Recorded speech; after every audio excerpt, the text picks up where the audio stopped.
Well, I've got this big old box of wheatgrass. Well, wheatgrass. This is ryegrass. This is my lawn. This is not. Look at this bundle.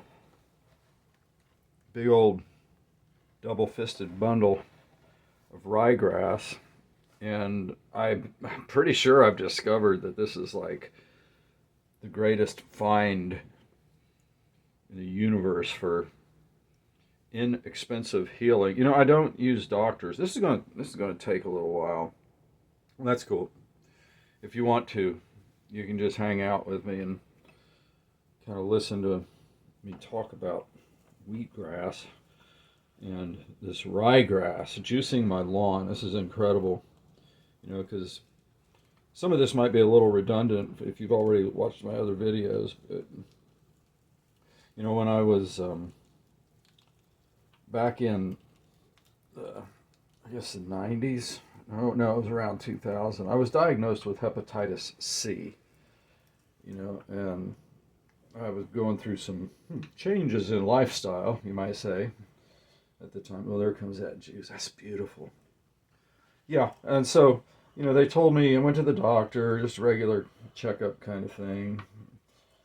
And she said, "Oh, looking at your history here, I want to run some tests." And yeah, I had hepatitis C. So the doctor told me, well, there's this interferon treatment. Interferon for treating for hepatitis C, to kill the virus is deadly.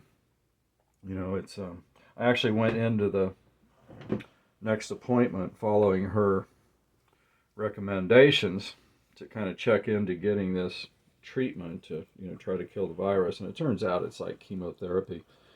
And while I was sitting in the doctor's office, I pulled out, they just happened to have one of the interferon cases that the drug arrives to the doctor's office in. And so I pulled out the big leaflet in the bottom of the box that has all of the side effects and contraindications and all of that stuff. And I was like, oh my God, this stuff is killer, because it was talking about, coma, death, insanity, and it said, if anybody had ever had problems with depression or any psychological issues, do it only under a supervision of a psychiatrist because it gives people suicidal tendencies. And I've seen people that were on interferon. They looked like ghosts. Like, oh my God. It was just a horrible year-long thing to go through. And I was like, no way. Not going there. Not going to do that. I know. Because while I was researching hepatitis C, I found out that some people barely experienced symptoms. Some people went their whole lives with hepatitis C not knowing they had it, and maybe had light symptoms, attributed it to something else, and they were okay. And then there was a particular very small percentage of people who had contracted hepatitis C, and then their body natural immunities killed off the virus, and it was cured. So I started reasoning. It's like, well, wait a minute now. If some people's immune system destroyed the virus, what's going on there? And what can I do? Or how can I do that? How can I do that? How can I make my immune system so strong that it will kill a resilient virus like that? And so, it looked like, at the time, I was, it really scared me at first. So I was doing acupuncture, Chinese herbs, milk thistle seed extract, which probably is a good one anyway. And what else? Massage, Chinese drugs. But the wheatgrass as far as liver repair, it looked like the number one thing to do. And and I'm a grower. I had been in the landscape world my entire life, pretty much my adult life, and so I liked growing things. So I started growing a flat of wheatgrass. I'm going to put this back in there again. I started growing a flat of wheatgrass in the kitchen, and feeling like Superman, and um, feeling really good. And so I kept doing it, and uh, next thing I know, there are some other people that are interested in having some wheatgrass. So I started selling a flat here and there, and then um, this is back in the days where Whole Foods was a little more loose. It was more like a bunch of old hippies working in the back, and they saw me come in there with my flats of organic wheatgrass, and they were like, "Hey, bring it on, buddy!" So I kind of locked into Whole Foods as the startup, the real startup of my business. So, through the years, I kept juicing wheatgrass and even just chewing wheatgrass, and spitting out the cud, because I was always around it, I was always working with it, and so I would just grab a piece and, some little pieces like that, a little bit, and stick it in my mouth, kind of chew it up, and it turned out that eating the whole plant was actually the protein content that you're able to pull out of it is a lot higher if you actually consuming the whole plant. So so I knew this, and I knew what wheatgrass tasted like, right? Now, back in the day, I was working landscape maintenance contracts, and these were annualized contracts where we would offer a year's service at a yearly price and divide that by 12 for a monthly payment. And a lot of the customers wanted to have grass in the winter time here in Texas, and so we would plant this. It's ryegrass. And now I would be out there crawling around sometimes, weeding in beds, and um, and I'd reach over and snag a handful of this new grass. I call it new grass that had just sprouted from the seed stage. Um, and oh gosh, I dropped a bunch of it in my little catcher there. I need to get that out. So I tasted the grass, the ryegrass, and chewed it up, and I was like, oh my gosh, this is easy to chew. It's very juicy. Actually has a sweet, very rich taste, and it had this kind of a warming effect in my mouth. It's kind of warm and creamy feeling, kind of real smooth, and that I recognize similar to the the wheatgrass. And so I always thought, and this has been going on. This went on for actually, a decade. I was out there and nibbling on grass, and I've always been a forager. I mean, even as a child, I was tasting everything.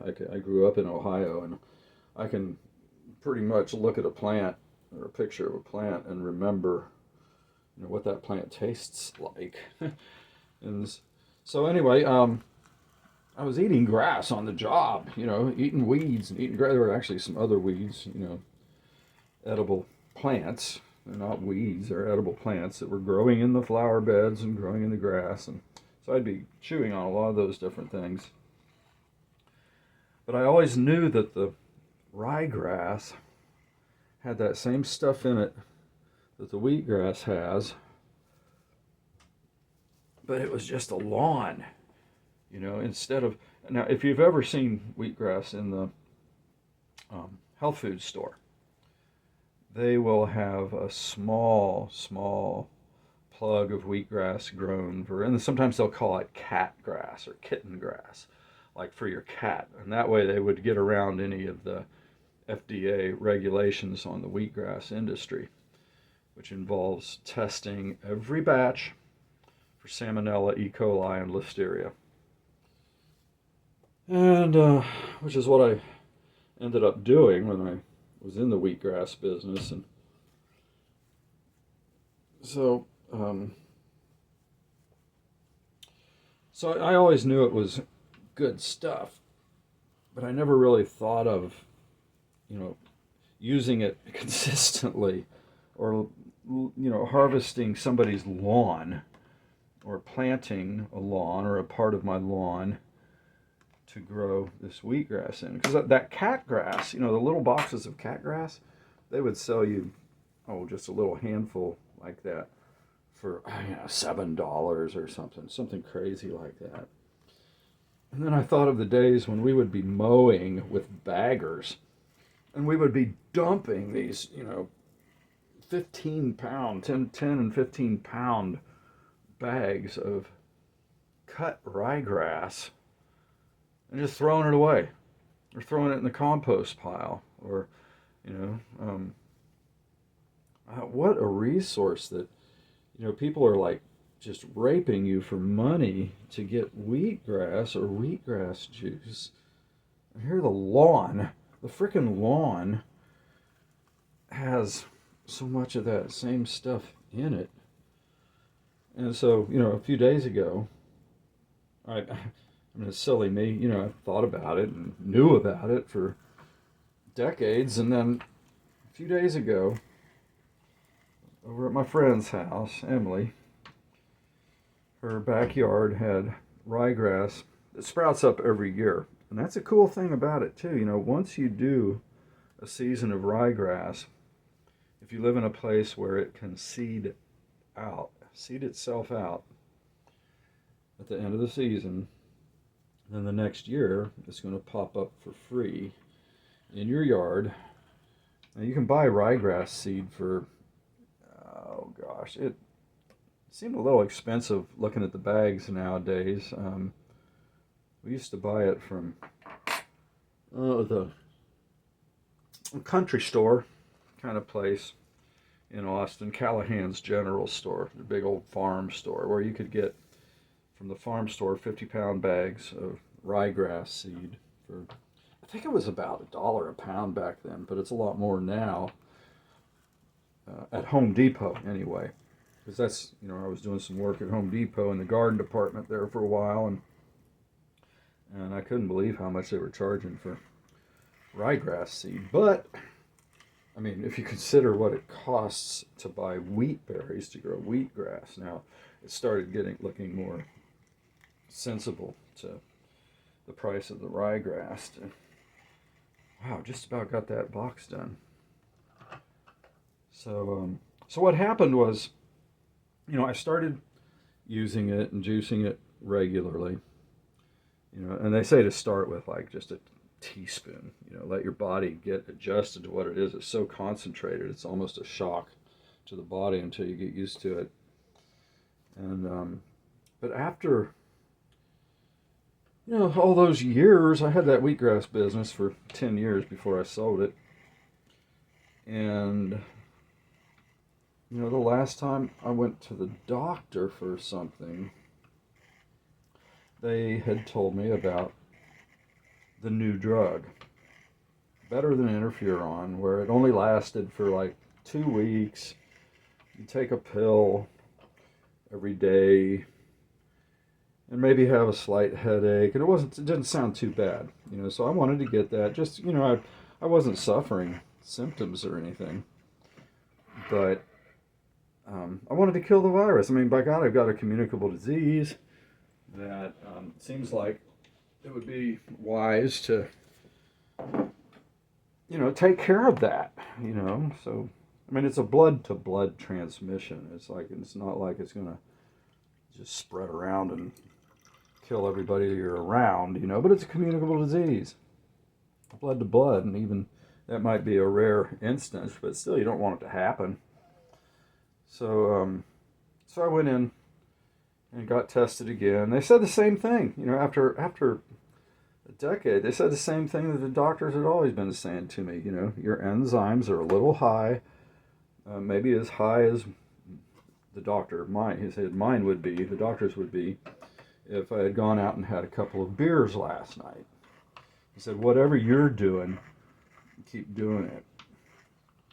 Well, so I got into the doctor's office, and they signed me up to get that new fantastic drug, that was going to kill the virus. And the insurance company turned it down because they said, get this, my symptoms were not bad enough to where they were going to insure this $70,000 treatment. Those 7 days of pills or 2 weeks of pills, $70,000 that the drug companies are making on that. The same drug was selling in Africa for $7,000. So there you go. Now, I thought, well, this is great. Well, it wasn't great because the insurance company turned me down for that new drug. Well, that's a solid 2.5 ounces. Woo. And so back at the doctor, they said, we're sorry they turned you down. And so they said, though, but we can send you down to this hospital downtown. They can test you on the machine, and they will find a spot on your liver to where we can resubmit this to the insurance company. No, I went down. They couldn't find anything on the ultrasound. I went back to my doctor. They gave me the bad news. I've been turned down by the insurance company because I'm too healthy. I'm supposed to be dead or dying. I'm supposed to, be supposed to have cancer and all this stuff by now. But I'm not. So they said, we're going to send you down to this other hospital where they have better machinery. And they will find something with this machine. So I went down town again to the hospital, to the really good bad liver finders. I mean, these are the best bad liver finders in town with the best bad liver finding machinery. They plug me up and start thumping on me with this funny little thing. And the attendant there was getting frustrated. She said, I know you should have something there that we can find, but I can't find anything. I get this numbers on the chart here but they're going to have to go up to it was like a 3 or something to get you qualified. And she said, well, I'll keep trying. She kept trying and trying. She finally gave up. She said, look, I'm going to go get Betty, the really, really good bad liver finder. And so Betty, the really, really good bad liver finder, came in and started doing the thumping, the clicking, and with the little machine. And she, after about 20 minutes, she just kept trying and trying and trying to find a hard spot on my liver. And she finally gave up and said, I'm sorry, Allie. You have the liver of a baby, and we're just not going to be able to help you with this. So I'm like, damn. I'm just too healthy to qualify for any of these wonder drugs that are fattening the pharmaceutical industry. And then it turned out, a friend of mine told me, she said, it's a good thing you didn't take that wonder drug, because it turned out that a lot of people were having long-term bad things happen from taking the wonder drug. So here I am.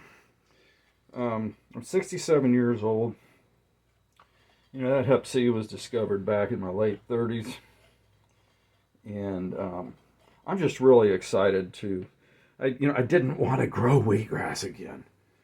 Setting up the environment and the dirt and the trays and the lights and all this stuff. But in the cool season down here, I should be able to just keep this stuff flowing.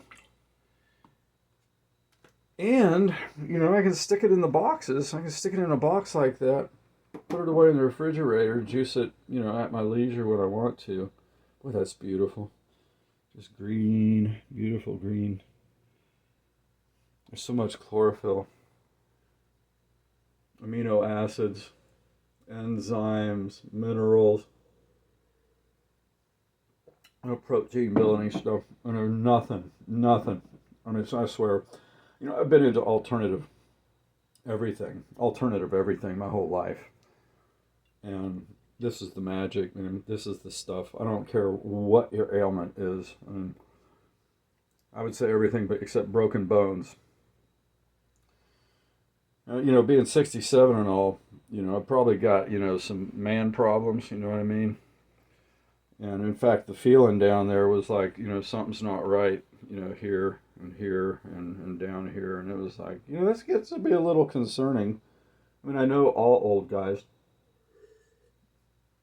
will have a little bit of troubles down there. But I thought, this is kind of like not a little bit of troubles. This might be more than a little bit of troubles. So I started mixing up some of the stuff to cure those kinds of problems with, and this ended up being a powder that I made out of lion's mane mushroom, chaga mushroom, burdock root, dandelion root, and then I'll make a tea with a little bit of lemon juice in there, and add some ginger, a little bit of honey, and come up with a really nice tea a couple times a day, because I'd heard about people who had healed their prostate cancer with dandelion root in about 3 months. So I feel pretty good down there now. It's been about a month, working on this stuff. Feeling pretty good down there. I know this isn't going to hurt. And with with these immune boosters, these are the most powerful immune boosters in the world that I've made into this tea that I'm using. And adding wheatgrass juice to that, I'm afraid I'm going to live forever. I don't want to live forever. This is a nice place to visit, but who would want to live here? It's like we've got an alien intervention going on in the world. You got people putting on fake alien interventions. And, it's a great place to visit. But I don't want to stay here forever. But while I am here, I want to be able to move around. I don't want to be in pain. I don't want to go to doctors. Just don't use them. I don't like them. I like them. They're nice people and everything, but they don't know very much. They're taught a lot, but they don't know much. A bunch of facts often doesn't compare with knowledge. And I'm a stepper. I take the steps to knowledge, to tune in, to learn to tune in to my deeper knowledge. Your higher self, whatever you want to call it, God. So I'm having, going to have a lovely day today. And I'm going to be feeling this. I guarantee you. This stuff you drink at, and you feeling it. I'm going to go over to Emily's house today. I'm going to harvest another bunch of boxes. And you know what? I may even experiment with, talking to one of the landscapers around here. If they got some yards that have not had chemical applications, just go out there and catch what they mow on this season's first growth, because it's that first growth that has all the most powerful stuff in it. Once that grass gets old, it's been mowed a few times, and you're dealing with adult plants. They don't have that rich burst of life that those baby sprouts have. So I'm gonna go get it while it's getting good over at Emily's house, and I'll come up with enough juice for tomorrow. I don't know if I'll share that with you tomorrow. I think you're kind of getting the world of it now. But I've never heard of this ryegrass from your lawn to do the, apparently miraculous kind of healing that you get from wheatgrass. It said in the Bible, I read this in Wheatgrass, Nature's Finest Medicine, wonderful book, that the Bible said something about Adam and Eve, something about eating the green meat of the field. Like the green meat of the field. Nobody really ever questioned much. I had a religious upbringing, but we never talked much about what the green meat of the field might be. So anyway, that's it. That's it for me. So onward and upward. Take good care of yourself. And be wise. If you're not wise, get wise. And Take care of that body. We need you around to communicate good stuff, right? Need you around to communicate good stuff, right? So do your part. Bye-bye.